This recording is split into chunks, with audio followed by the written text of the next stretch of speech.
Good morning, ladies and gentlemen. It's a great honor for us to be here today at the ILS Artemis in Singapore. And I'm glad to see so many familiar faces again after the 3 year of COVID-imposed break. I would also like to express our big thank you to Steve and his team for putting up this event again after the COVID break, and also for obviously carrying on during the COVID when we had the online conference, which was good as well. Steve has asked us to talk about the development of ILS in Asia over the past few years. I'll do this together with my colleague Tim Yip, who works together with me at HSZ Group, ILS Advisers. And so we do not claim we know everything that happened, so we just try to tell a little bit the story from the journey that we had as ILS Advisors here in Asia and out of Hong Kong. Okay, so ILS Advisors has been, how long, 12 years now.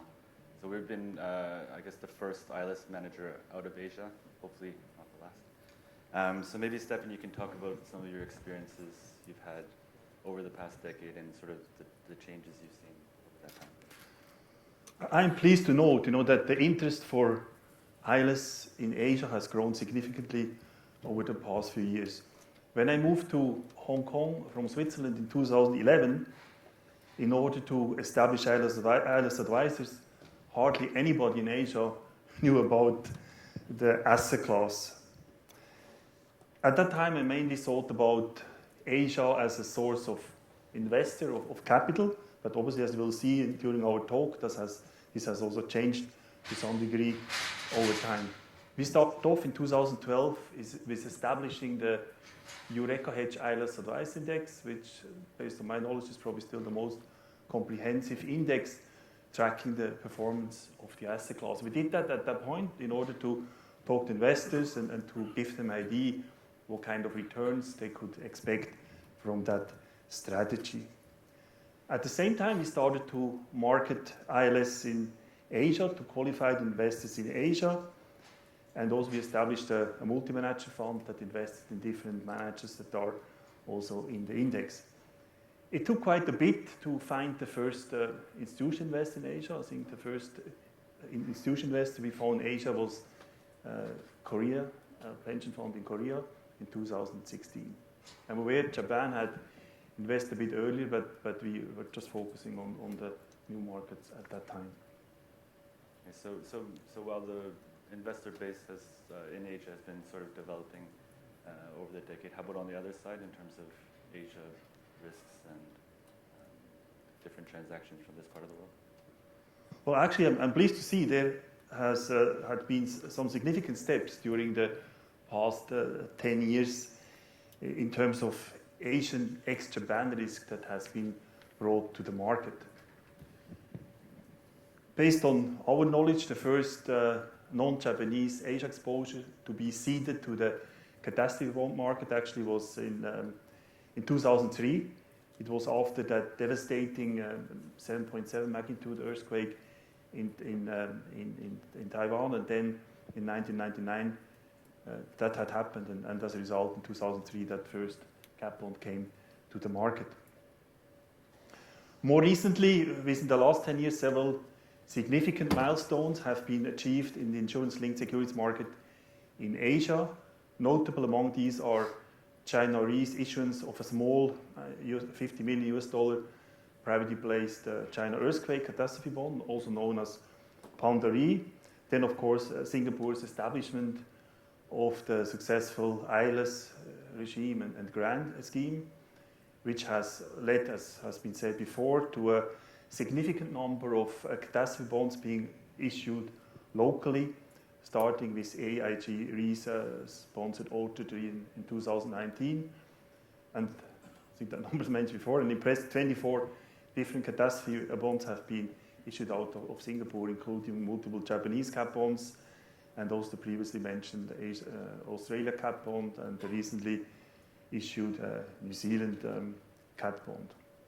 Moreover, there have been 3 consecutive series of catastrophe bonds issued by MS Amlin Asia Pacific, with over 20 different Pan-Asian different territories being included.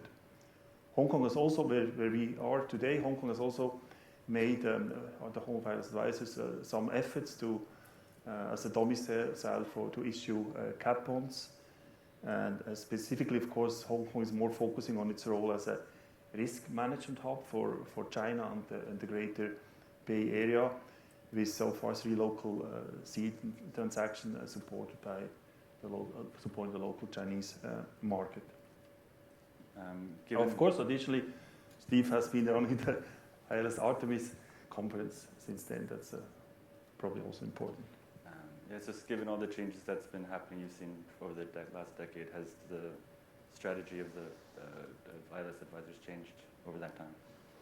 Yes, it has changed, and specifically, I believe, after the experience in 2017 and 18, I think we had to rethink our strategy, and also that, of course, coincided with Singapore and Hong Kong trying to establish themselves as an ILS hub to create alternative capacity for future needs for the region.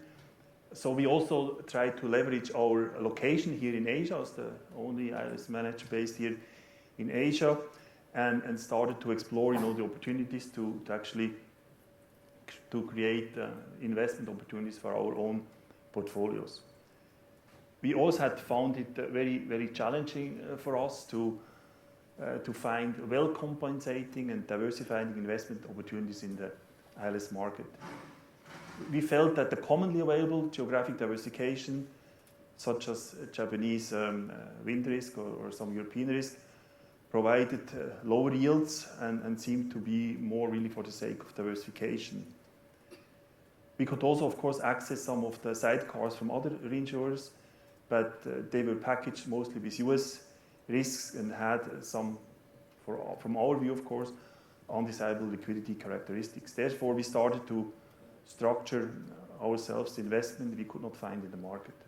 So our idea was really to have more of a geographic diversification.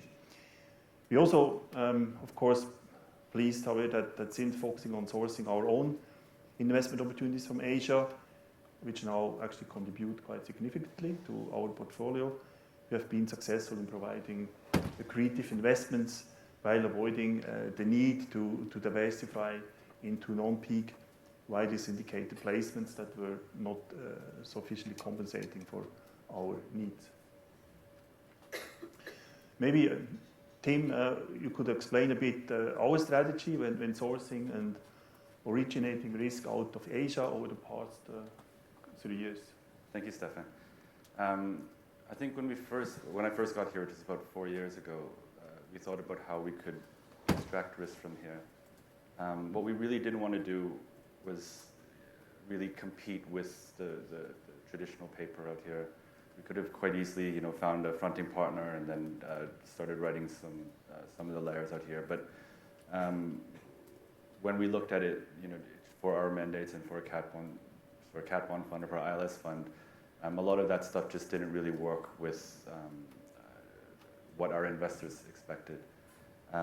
So what we really looked to do here has always been to try to find the cedents out here that our leaders are able to access risks that we can't, and really work with them and try to find out what their unique solutions are in this area, which is different than maybe some others in the US or Europe, and figure out ways we can package that and extract that so that it fits in within our own ILS fund.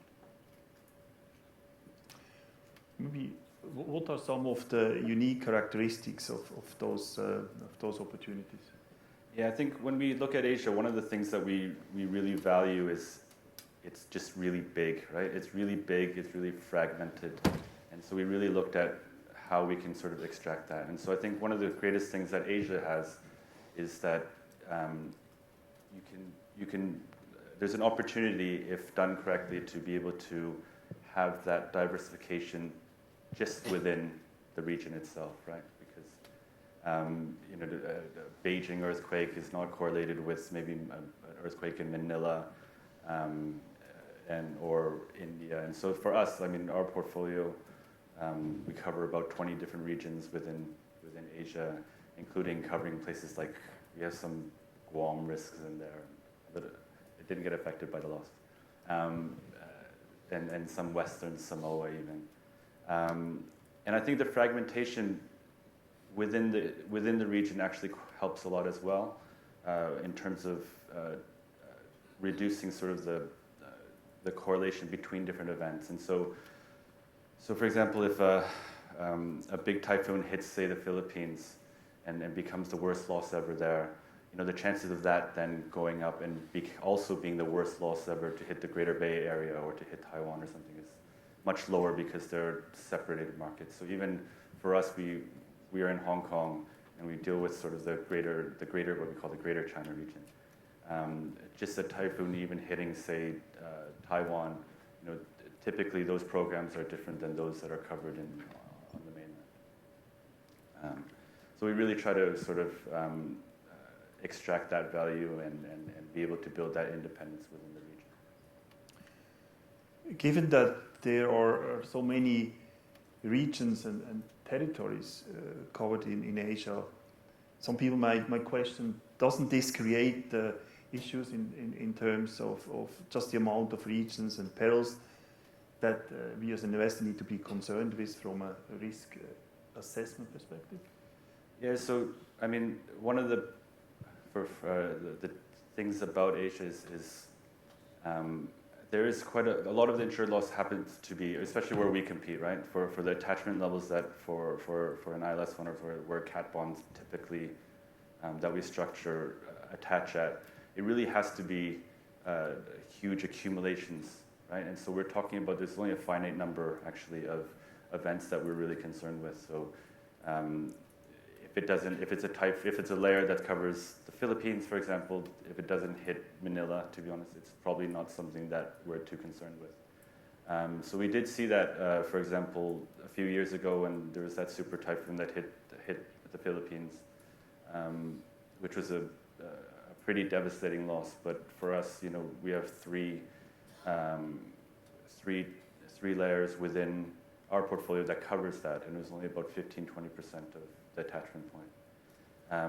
So for us, you know, it does cover a very wide area, but I think we can sort of isolate that, isolate the real concerning areas to those, like say Beijing earthquake or Taipei or Manila in those sort of areas.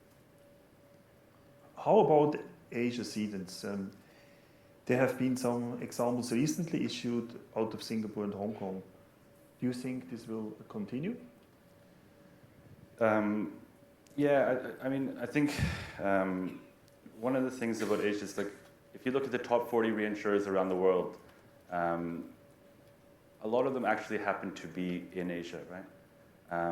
But I think the one thing that they don't have or have not developed yet compared to their peers in, say, London or Bermuda or New York or the US is they all don't have that sort of alternative capital capabilities in-house, or it's very few, right? And so I think that's a lot of them have interest in it because they hear their peers around the world have been developing this, and so a lot of the people we talk to are interested in it and are keen to look at different or understand how funds like ours or the capacity that we can provide can help with some of the solutions or the issues that they face. Maybe it's interesting for the audience to talk about what are some of the difficulties that have resulted in the largely underrepresentation of Asia ex-Japan exposure within most ILS funds. Yeah, I think that it's been mentioned probably twice already that the data is still a big concern. The data and the modeling. I think it's the confidence in the modeling. Like I said, Asia is a really wide region, right? And some of the modeling firms only cover one peril or the other peril. And you know, most of the ILS firms, or asset managers like ourselves, we tend to be a bit leaner in terms of resource. And so allocating that much resource to a region and trying to understand all the different models in all the different regions can be quite difficult, especially not knowing what opportunities exist out there at the moment. And I think sourcing risk from here is quite difficult, and a lot of managers have probably not seen the best risks that have come out of here. I mean, if you think of just the way the distribution of this works, right? Like, say you're a, I don't know, PICC or something in Beijing, and your client manager happens to sit in Beijing. You know, that broker has all, no offensive broker, they all have the intention to keep it in-house, right? Or to keep it within their local market. And if they can't get it placed there, then maybe out of the Hong Kong office, then maybe they call the Singapore office. But I assume if, as a previous broker, you don't really want to share, do you, right? Because you have to share brokerage. No one wants to share brokerage. And so if you can't get it out of Singapore, then maybe you have to call your colleague in London. And then maybe if they can't get it placed out of Lloyd's market, then they have to call their colleague in, I don't know, in Switzerland or in Bermuda. And so I think by the time it gets to the desk of somebody, most ILS funds are, whether it's in Switzerland or in Bermuda, if it couldn't give place in all those different places, probably not the best risk in the world. And so I think it's important for this region to be able to source, to be able to be local and to work with the distribution partners here to be able to source those risks. For the transactions we have done so far that we structured ourselves together with MSI, what were some of the views from the investors that you have heard on this? Yeah, I mean, it's been positive, and it's gained, I think a lot of our investors, our co-investment partners, have been quite happy with how it's developed, and they've gained a lot more comfort, I guess, over the past few years of it performing quite well. We were actually, the one thing we were quite pleased on was on the first transaction, actually was supported by about 50% locally from Asia-based investors, including ourselves. So that was quite a surprise to us, actually. And so I think for a lot of the future for it to develop here, it's quite important that the local investor communities here is also supporting. You know, all investors have sort of a local bias to their own region.